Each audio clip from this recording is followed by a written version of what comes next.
and welcome to a segment called This Week at SHU. Today we'll be looking at the alternative trips that SHU students chose to take over spring break. From the week of March 3rd through the 9th, Sacred Heart University was closed, and students were encouraged to share their services to other areas of the world.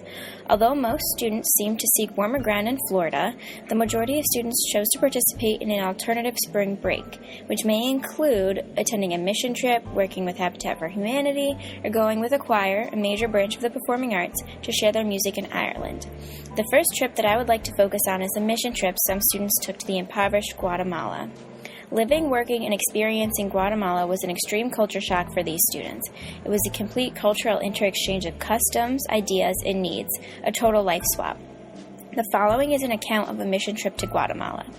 The trip left early Thursday morning and arrived back home on Saturday. The students didn't know if 9 days would be enough, but thankfully the impact these students made on other people's lives is one that will last forever. The group traveled and lived in a medical clinic called Cerna, which was located in the middle of a plantation in Guatemala. Many people lived on the plantation, but only the men worked as harvesters and got paid for their efforts. Women barely worked. Children were guaranteed an education until the 6th grade. After that, they have to pay with their own money, so most children never get past a 6th grade education. There was a school located on the medical clinic property, but it had deteriorated roof, which was falling off. Students began to fix the roof, only to find living scorpions in it. These students funded the rebuilding of the roof and repainted the inside of the school and added a mural to the building. Students also met with families and children of the people who lived in the plantation. The proper treatment and care of the people who live on the plantation is up to the discretion of the plantation owner. The owner of this particular plantation is harvesting rubber, and instead of the company taking the hit on the loss of money, the owner just didn't pay the workers. The particular owner that Sacred Heart students dealt with was not very kind. For starters, he barely gave the families any money for all their work. Students rarely met with the men of the families because they were put to work essentially 24 hours a day. Each family would get paid $100 a month, which is barely enough to cover food costs. Sacred Heart students witnessed a 6-person family boiling herbs for dinner because they had no money for real food. The good news is that there is a breakfast and lunch program on the weekends in the plantation.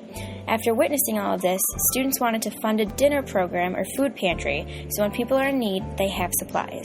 Next year, students also want to build a bathroom in the school. Junior Stephanie Nickerson, who went on the trip, had some encouraging words. She said, quote, "Next year is a whole nother world about what we want to do," end quote. Next, I will touch upon Sacred Heart Choir students attending a school trip to Ireland.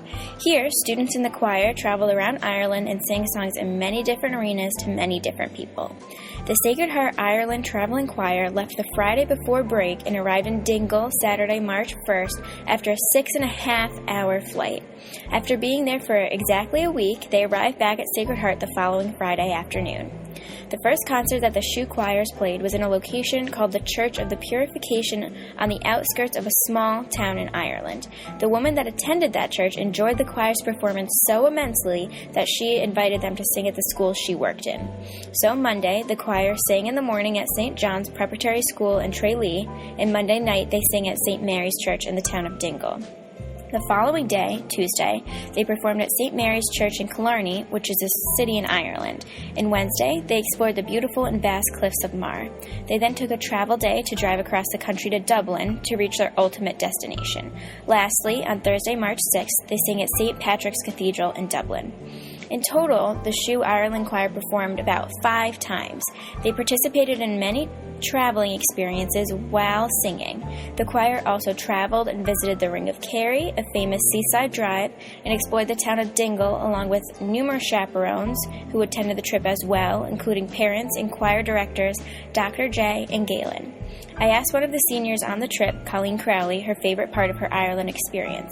She went into a very elaborate story about how she met a group of Irish musicians who asked her to sing a song for them. She then began singing the Irish song she knew, and everyone went silent immediately.